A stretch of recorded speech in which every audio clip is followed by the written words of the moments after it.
of Iloilo, Congresswoman Janet Garin. What is the nature of your personal and collective privilege? Thank you, Mr. Speaker. Mr. Speaker, a few weeks ago, I started embarking on helping the private sector together with donations from members of Congress in putting up COVID laboratory testing centers. And in so doing, Mr. Speaker, distinguished colleagues, I found out some nuances that were actually hindering our testing centers. And in line with this, a certain supplier has been maligning me, not only among the donors, but also among some people. With this, You may proceed. thank you very much, Mr. Chair, Mr. Speaker. Mr. Speaker, honorable colleagues, it has been around 10 weeks since we understood the deeper meaning of quarantine. And just last week, I presented before all of you our plan to put forward the Crushing COVID Act. This pandemic has highlighted many critical points, among them that inequality is a greater illness in times of concern, that government can only do so much absent the help of the private sector. There are people out of fear for their own family's safety and welfare will do their utmost if only to survive. Sa pandemic na ito, Mr. Speaker, distinguished colleagues, nakita po natin naging talamak ang fake news ukol sa paano dapat labanan ang virus. Marahil dala ito ng pagkalito at takot na nararamdaman ng marami. Nakita din natin sabik na sabik ang ating mga kababayan makabalik sa dati, sa old normal. Kaya nung magbukas panandalian ng isang kilalang coffee shop, o kaya nung ninais ng ating mga kababayan na bumili ng cake noong Mother's Day, o kaya nitong weekend lang na nagumpisa ang operasyon ng iilang mga mall, ganoon na lang ang pagpila at pananabik ng mga tao. Ang lahat ng ito nakikita dati dahil nababalita. Pero ano po ba ang hindi nababalita? Yung greediness ng iilan na marahil punot dulo kaya gaano man kalakas ang panawagan ng madla para sa malawakan or expanded PCR swab testing ay tila yata hindi matuloy-tuloy ito. More than 2.5 months and 110 million Filipinos have been asking, if I were not a VIP, if I were not someone with special access to government resources, if I don't have the money, how will I get tested? And if I were to get tested, how does the test happen? Where does it happen? How much and how long shall we have to wait? How do we carry with our lives? While waiting for news from the Department of Health regarding the much-needed testing centers, mistrust started to crawl in. One could say even discrimination grew. People who were not tested were presumed to be infected, even if they were just waiting for their results. Not knowing where the enemy is indeed brings a lot of uncertainties and cultivates an atmosphere of confusion. Naalala ko po, Mr. Speaker, nung sinabi po ng ating butihing Deputy Minority Leader when Congressman Kit Belmonte said, "Nako, ang hirap-hirap na nagpapatest sa Quezon City. Dahil nagpapatest pa lang sila, tila pinipresume ng positibo at nagkakaroon ng diskriminasyon dahil sa tagal ng resulta." Again, so many news, both real and fake. So many expectations, so much anxiety, and in the midst of all of this, there were those who found the opportunity to peddle their lies and their political agenda. Isarara po natin ang ating bansa. Sumadsad ang ekonomiya, ilang buwan na ang lumipas pero ang natesting wala pa 1% ng Metro Manila. Bilang dating kalingim ng kalusugan at bilang ngayon nga kasama niya dito sa kongresista, at ang pinaka-importante po bilang isang nanay at may bahay, di po ba naiiba ang takot ko sa karaniwang Pilipino? Kung ano man ang takot nararamdaman nyo, ganun rin po ang nararamdaman ko.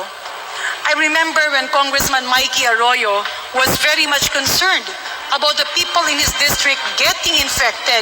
It was a daily routine for him to pray that testing centers will be increased.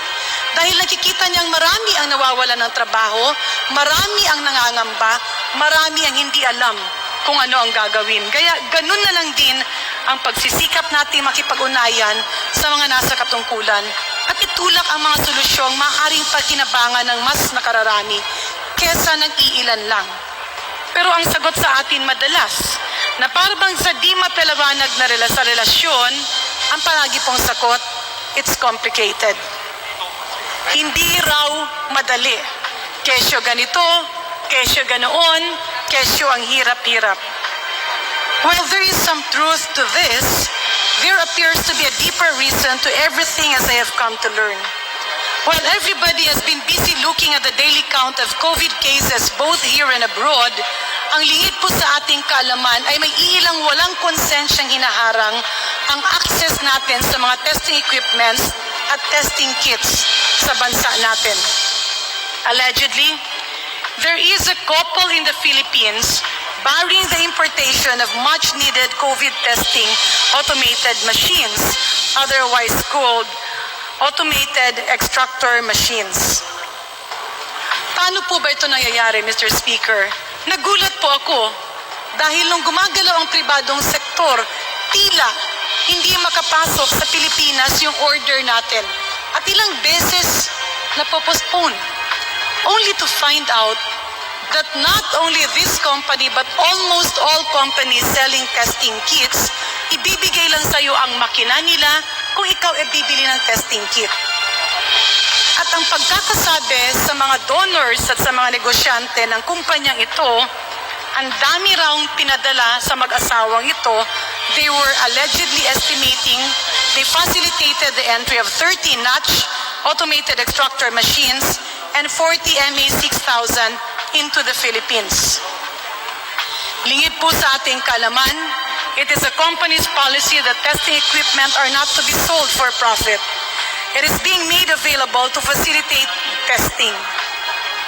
Kung ang isang negosyante po ay yung hoard o itatago yung mga kagamitan para sa testing at ibebenta ng pagkamahal-mahal sa ating mga donors, hindi po ba? Is this not an injustice to the Filipino people? Kaya naman pala, nung yung mga donors, paulit-ulit na nakikipag-ugnayan sa iba't ibang mga kumpanya, palaging may humaharang. At ang palaging reason, exclusive distributor po kami. Bansagan po natin ang mga halang-ang kaluluwa na ito bilang VE. Gawang very enterprising ang mag-asawang ito. Pati buhay ng ating mga kababayan, ginawang negosyo. Matapang pang nilapitan ng mag-asawang VE ang mga maaaring tumulong para mapasa kamay nila ang exclusive distributorship. Dahil sa ginawa nila, na-delay ang pagpasok ng ating mga kinakailangang equipment at machines noong May 11 para magamit sa laylayan at bayan-bayan. Napaikot din nila ang ilang mga donor sa pag-aakalang parating na yung mga kagamitan at tila meron silang patuloy na pakikipag-ugnayan sa factory at mga scientists at eksperto na gumagawa ng testing kits. Yun naman pala.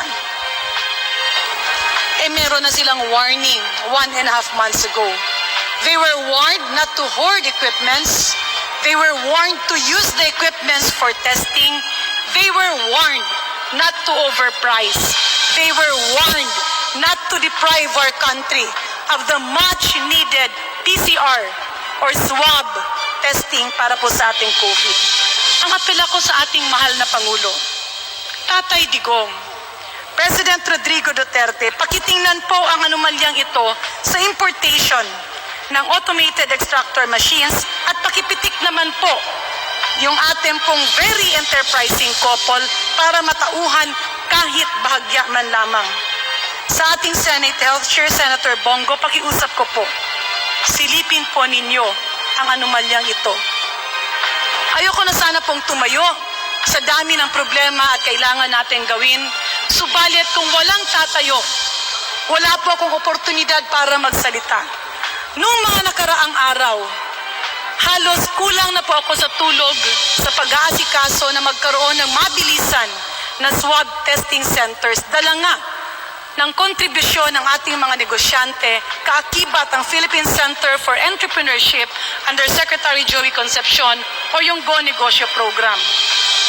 Ang nakakalungkot, imbis na magtulungan, pilit na sinisira Naniniraan po ako at yung mga tumutulong sa programa na ito dahil ang mag-asawang si VE ay pilit na inilalayo ang bansa natin sa mga machines at mga sa testing equipments and kits. Ako na po ang magdadiagnose, Mr. Speaker, distinguished colleagues. Hindi po COVID, kundi COVID ang sakit ni na VE. COVID as in corruption in a pandemic is a disaster. Ang kinukopid nila di lang po pera, kundi buhay ng pangkaraniwang Pilipino.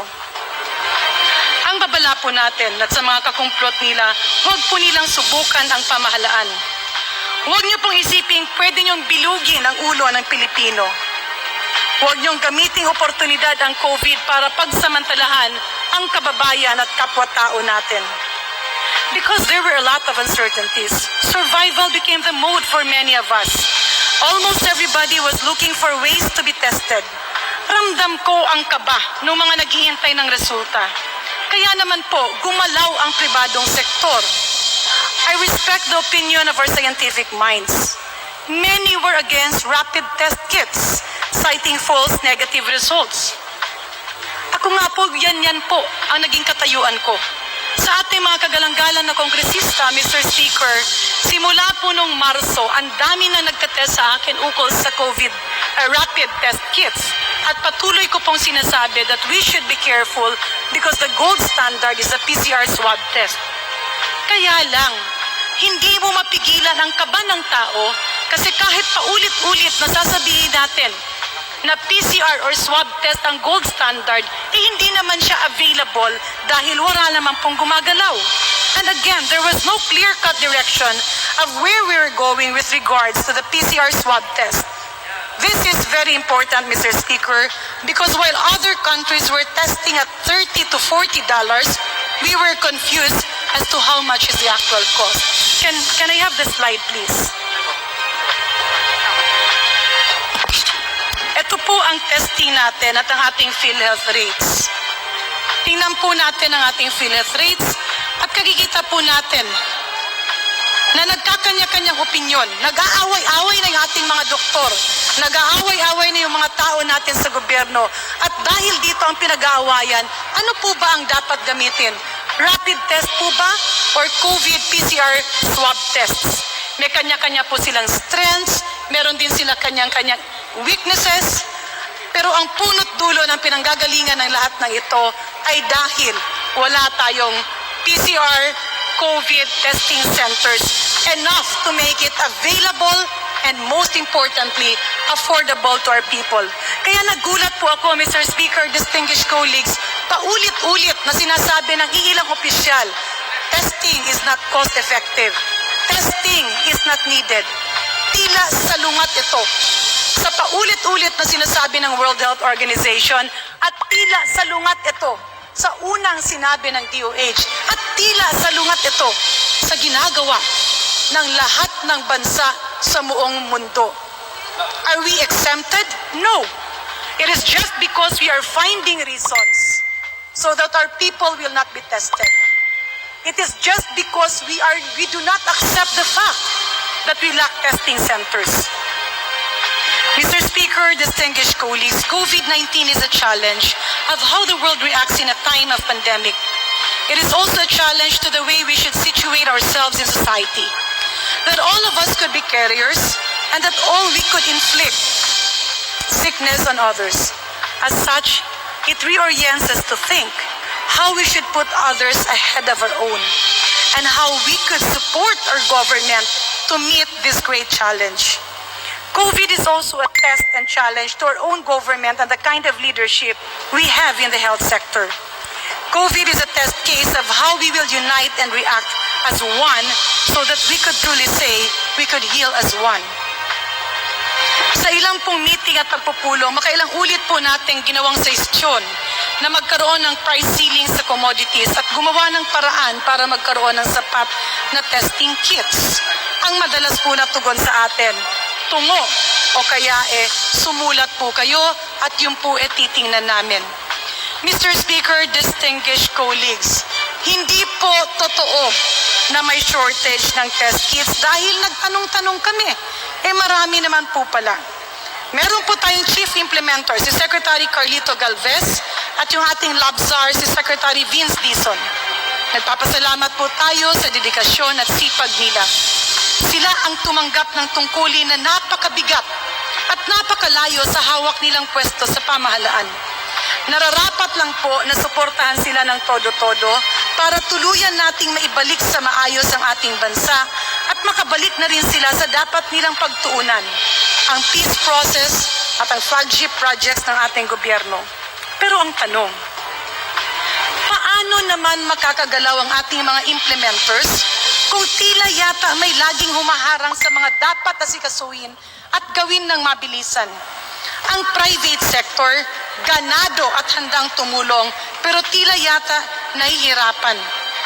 In fact, just today and in a few hours, in 2 hours, the C-130, thanks to the courtesy of Secretary Lorenzana, Secretary Galvez, and Secretary Locsin, will be arriving carrying the donation of a few congressmen and people in the private sector that will be enough to equip 12 laboratories. Ang tanong, bakit po ba ang simpleng bagay ay pilit na kinukumplika? At bakit po ba patuloy na hindi sinusuportahan ng ating mga pampublikong ospital? At bakit po ba sa PhilHealth may napakamahal tayong COVID testing packages? Ito po, makikita natin ngayon. 8,150 kung ikaw ang bibili ng kit at ikaw ang gagawa ng testing. 5,450 naman kung yung test kits ay donated. 2,710 naman kung iyong laboratorio ay pinagawa at donated ng iba at wala kang gastusin pati sa test kits. Tanong, sino po, Mr. Speaker, distinguished colleagues, ang gumawa ng ganitong package? Natutuwa po tayo na kumilos ang PhilHealth. Pero hindi po nakakatuwa na gumawa sila ng package na masyadong mahal. Dahil ang pera po ng PhilHealth ay pera ng sambayanang Pilipino na miyembro ng PhilHealth. Kung gagawin mong napakamahal ang COVID testings, hindi po ba ito ay magiging batayan ng lahat na gustong kumita sa panahon ng pandemya? At hindi po ba pwede ito maging dagok na siyang ikamatay ng PhilHealth? Sino po ang gumawa nito? Paano po ito ginawa? At sino pa ang talagang Deputy Minority Leader.